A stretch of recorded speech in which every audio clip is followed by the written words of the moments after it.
हर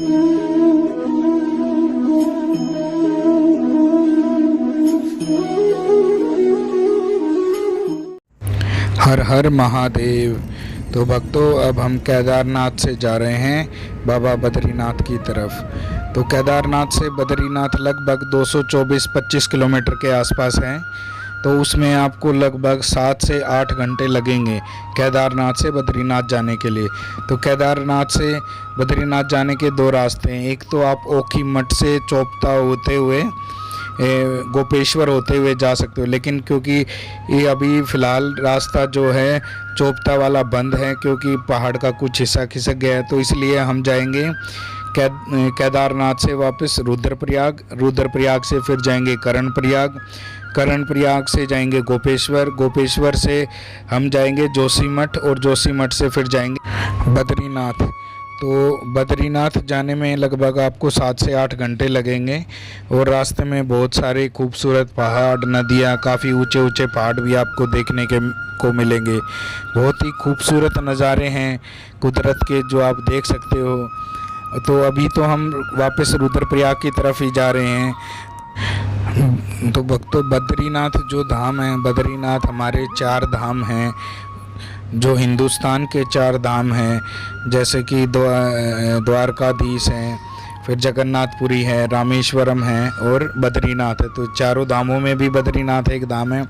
और उत्तराखंड के जो 4 धाम हैं, गंगोत्री, यमुनोत्री, केदारनाथ, बद्रीनाथ, तो उनमें भी चारों धाम हैं में बद्रीनाथ आते हैं। तो भक्तों, अभी हम पहुंच चुके हैं कर्णप्रयाग। ये आप देख सकते हो, ये कर्णप्रयाग का जो नज़ारा है, ये पहाड़, बादल और ये पिंडर नदी है, इसको कर्ण गंगा भी कहते हैं। ये यहाँ पर कर्ण गंगा और अलकनंदा नदी का संगम होता है। 5 प्रयागों में एक कर्ण प्रयाग भी है। तो ये पिंडर नदी है, इसको कर्ण गंगा भी कहते हैं। कर्ण प्रयाग में अलकनंदा और पिंडर नदियों का संगम होता है, तो इसलिए इस जगह का भी अपना महत्व है। तो अब हम कर्ण प्रयाग से आगे चल दिए हैं जोशीमठ की तरफ। आप देख सकते हो यहाँ पे पहाड़ काफ़ी ऊंचे हैं और सुंदर भी हैं और खूबसूरत भी हैं, लेकिन रास्ते भी काफ़ी अच्छे हैं। आपको ज़्यादा गाड़ी चलाने में दिक्कत नहीं आएगी अगर आप कंट्रोल से गाड़ी चलाएंगे। तो भक्तों, बद्रीनाथ का जो धाम है, बद्रीनाथ के लिए कहा जाता है कि बद्रीनाथ सतयुग का बना हुआ तीर्थ स्थान है। तो सतयुग में भी बद्रीनाथ बने हुए थे। सतयुग में जो भी भगत जाते थे, सतयुग में सभी को भगवान विष्णु के साक्षात दर्शन होते थे बद्रीनाथ में। उसके बाद फिर आया अपना द्वापर में कहते हैं जब भगवान राम आए तो सिर्फ साधु संतों को और ऋषि मुनियों को ही भगवान विष्णु के साक्षात दर्शन होते थे। उसके बाद जब त्रेता युग आया, त्रेता युग में भगवान कृष्ण आए, तो उसके बाद से बद्रीनाथ में भगवान विष्णु की विग्रह की, उनकी मूर्ति है जो बद्रीनाथ के रूप में आप देख सकते हो। भक्तों, ये अलकनंदा नदी है जो रोड के साइड में बह रही है, ये बद्रीनाथ से ही आती है। तो हमें इसी के साथ साथ चलना पड़ेगा। और जो हमारा बद्रीनाथ का धाम है वो सतयुग का बना हुआ धाम है। फिर त्रेता युग में भगवान राम आए तो उन्होंने रामेश्वर बनाया जो कि साउथ इंडिया में है। और उसके बाद द्वापर में जब भगवान कृष्ण आए तो उन्होंने द्वारकाधीश बनाया। और कलयुग में जो हमारा धाम है वो जगन्नाथपुरी है। तो जो 4 धाम हैं वो चारों युगों के धाम हैं, और वो पूर्व, पश्चिम, उत्तर, दक्षिण और चारों दिशाओं के भी धाम हैं। तो ये सब जो है ये ऐसे बना नहीं है, ये सब भगवान का बनाया हुआ है। और बद्रीनाथ का धाम जो कहते हैं भक्तों, ये तो सतयुग का बना हुआ धाम है। तो सबसे पुराना जो धाम है वो बद्रीनाथ का ही धाम है। बद्रीनाथ का धाम में पहले कहते हैं कि अभी भी 6 महीने जब बंद होता है तो देवता अप्सराएं स्वर्ग से आती हैं और वो पूजा करती हैं बद्रीनाथ में। और कहते हैं कि बद्रीनाथ के मंदिर के आसपास जितने भी पहाड़ हैं, जो भी झरने बने हैं, वो सब देवताओं के रूप में ही वहाँ पर विराजमान हैं। तो बद्रीनाथ का विशेष महत्व है क्योंकि ये सतयुग से है। और यहाँ पे बीच में क्या हो गया था कि जैसा कि आप जानते हो, अगर हिस्ट्री में आपने पढ़ा हो, तो जब बौद्ध धर्म का काफ़ी प्रचार हुआ था, तो उस वक्त जब बौद्ध भिक्षु यहाँ आए थे, तो उन्होंने बद्रीनाथ मंदिर में जो भगवान विष्णु का विग्रह है उसको निकाल के अलकनंदा नदी में फेंक दिया था नीचे। फिर उन्होंने क्या किया था, बौद्ध भिक्षुओं ने मंदिर से भगवान विष्णु के विग्रह को अलकनंदा नदी में फेंक दिया। उसके बाद जब आदि शंकराचार्य जी आए, उन्होंने अपने तप से और ये जान लिया कि मूर्ति कहाँ है, उन्होंने नदी से मूर्ति को निकाला, मूर्ति को निकाल के दोबारा मंदिर में स्थापित किया। उसके बाद से ये मंदिर बना हुआ है और यहाँ पर भगवान बद्रीनाथ की पूजा होती है। भक्तों के लिए मंदिर साल में सिर्फ 6 महीने ही खुलता है और 6 महीने यहाँ पर कहते हैं कि देवी देवता आते हैं, स्वर्ग से अप्सराएं आती हैं, वो सब भगवान विष्णु की पूजा अर्चना करते हैं।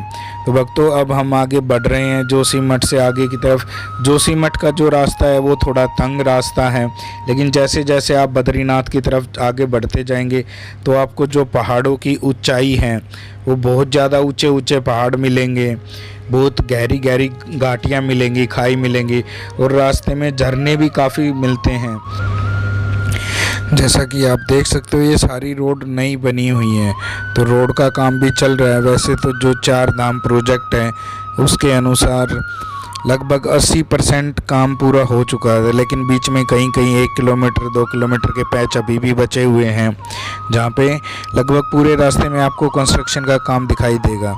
लेकिन इसकी घाटियाँ पहाड़ी इतने खूबसूरत हैं, आपका लगभग 8 घंटे का सफ़र है, तो हर आप 1 घंटे या 2 घंटे में कहीं ना कहीं आपको एक छोटा शहर भी मिल आएगा, कस्बा भी आएगा, तो वहाँ भी आप रुक सकते हो और कुदरत जो रास्ते का सफ़र है उसको आप एंजॉय कर सकते हो।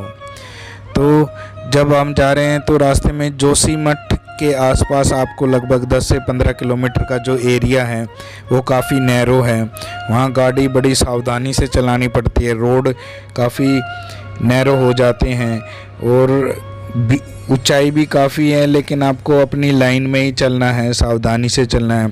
कई जगह तो ऐसा है कि एक टाइम में एक ही गाड़ी निकलने की जगह मिलेगी, तो आपको बड़ी सावधानी के साथ चलना है। बाकी रास्ते में काफ़ी रोड चौड़े हैं। जोशीमठ का जो 15 किलोमीटर के आसपास का एरिया है वहाँ पे ही रोड तंग है और वहाँ आपको गाड़ी चलाने में थोड़ी दिक्कत आ सकती है, तो वहाँ आप धीरे धीरे अपनी ही लाइन में चलते रहें। उसके अलावा लगभग रास्ते काफ़ी अच्छे बन चुके हैं, रोड भी चौड़े हो चुके हैं, तो आपको गाड़ी चलाने में ज़्यादा दिक्कत आएगी नहीं। तो भक्तों जैसे जैसे आप आगे चलते जाएंगे रास्ते में आपको और भी खूबसूरत जगह देखने को मिलेगी। जैसा कि आप सबने महाभारत में देखा भी होगा कि जब पांडवों को वनवास मिला हुआ था, पांडवों के वनवास के दौरान भीम को अपनी ताकत का अहंकार हो गया था।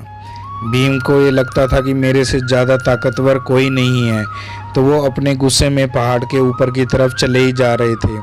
तो उनका ताकत का जो अहंकार था उसको तोड़ने के लिए हनुमान जी उनके रास्ते में एक वृद्ध वानर के रूप में आकर लेट गए और उन्होंने अपनी पूंछ को बीच रास्ते में फैला दिया।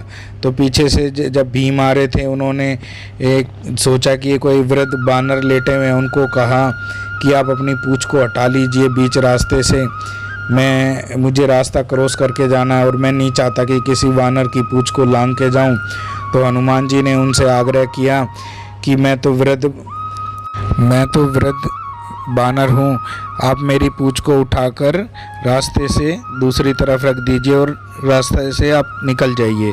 जब भीम हनुमान जी को पूंछ की उठाने लगे तो उनसे पूंछ हिली नहीं। उन्होंने कई बार प्रयास किया उनको पूंछ को उठाने के लिए, लेकिन वो उठा नहीं पाए।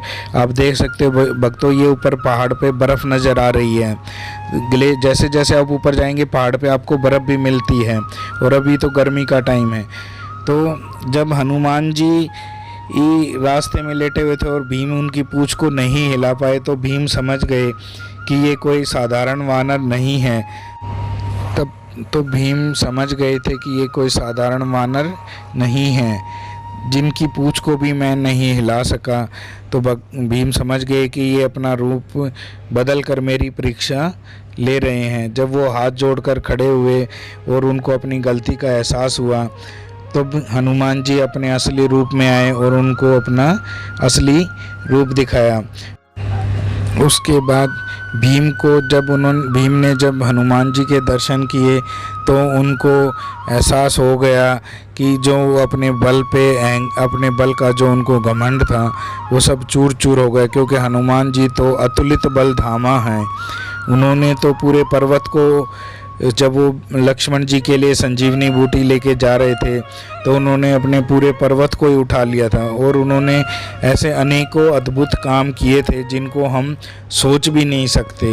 हनुमान जी को इसलिए हम अतुलित बल धामा, मतलब जिनके बल को तोला नहीं जा सकता, तो उस जगह को हनुमान चट्टी कहते हैं जहाँ पर भीम को हनुमान जी के दर्शन हुए थे। तो रास्ते में भक्तों, जैसे अभी आप देख सकते हो, ये अलकनंदा नदी है।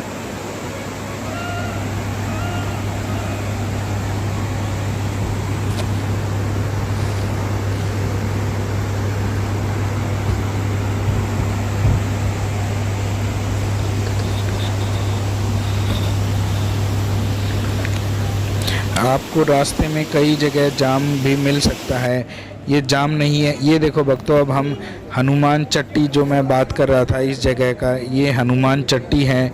यहीं पर भीम को हनुमान जी के दर्शन हुए थे। ये यहाँ से लगभग आधे घंटे का रास्ता ही है बद्रीनाथ का। तो लेकिन अभी यहाँ ही सब भक्त यहाँ रुकते हैं और हनुमान जी के मंदिर में प्रसाद चढ़ाते हैं, यहाँ पर माथा टेकते हैं, प्रणाम करते हैं। और उसके बाद, क्योंकि यहाँ से सिर्फ आधा घंटे का रास्ता है बद्रीनाथ जी का, तो अब लगभग यहाँ से 10-12 किलोमीटर ही रह जाते हैं बद्रीनाथ जी, जिसमें आपको आधा घंटा ही लगेगा।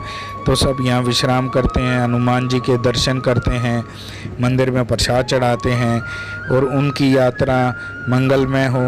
हनुमान जी की कृपा से उनके जीवन के सब कष्ट दुख दूर हों। फिर आगे की अपनी यात्रा आरंभ करते हैं। यहाँ पहाड़ों की खूबसूरती अद्भुत है, अद्भुत नज़ारे हैं कुदरत के। यहाँ पर आप देखोगे बहुत ही ऊंचे ऊंचे पहाड़ हैं, ग्रीन पहाड़ हैं, बहुत ही सुंदर घाटियाँ हैं। और बद्रीनाथ में धूप भी बहुत तेज़ खिली हुई है। यहाँ जैसे ही भक्तों से हमने पूछा, उन्होंने बताया जब धूप आती है तो तेज़ धूप आती है, लेकिन जैसे धूप चली जाएगी तो ठंडी ठंडी हवा चलती है। तो भक्तों, हम बद्रीनाथ पहुँच चुके हैं। ये बद्रीनाथ की घाटी है, जो आप नज़ारा आप देख रहे हो। पहाड़ हैं, बादल हैं। ये सामने आपको बद्रीनाथ मंदिर के दर्शन हो रहे हैं भक्तों। तो सभी भक्त बोलेंगे जय श्री बद्री विशाल। तो गाड़ी की पार्किंग मंदिर से लगभग आधा किलोमीटर पहले है, तो आपको ज़्यादा पैदल नहीं चलना पड़ेगा। अब सामने आपको मंदिर नज़र आ रहा है। यहाँ से सीढ़ियों से आप अलकनंदा नदी पे जो पुल बना हुआ है उसको पार करते हुए मंदिर में जा सकते हो। लेकिन मंदिर में दर्शन करने से पहले मंदिर के पास ही तप्त कुंड बना हुआ है, जिसमें गर्म पानी है। सब भक्त उसमें स्नान करते हैं, उसके बाद बाबा बद्रीनाथ के दर्शन करते हैं। तो भक्तों, अगले वीडियो में मैं तप्त कुंड के और मंदिर के दर्शन कराऊंगा और तप्त कुंड के इतिहास के बारे में भी आपको बताएंगे। तो आपको ये मेरी वीडियो कैसी लगी? आप ये वीडियो को दोस्त शेयर करना, सब्सक्राइब करना और लाइक करना ना भूलें। ये अलकनंदा नदी है जो मंदिर के बिल्कुल पास से ही बहती हैं। और मंदिर के पास पीछे जो पर्वत हैं, ये दोनों आप देख रहे हो, इनको नर और नारायण पर्वत कहते हैं।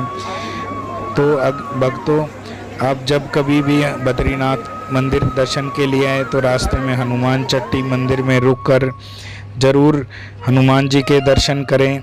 उसके बाद बाबा बद्रीनाथ के धाम में आए। बद्रीनाथ के धाम में आपको आकर बहुत ही आनंद मिलेगा। तो भक्तों, अगले वीडियो में हम तप्त कुंड और बाबा बद्रीनाथ के मंदिर के दर्शन कराएंगे।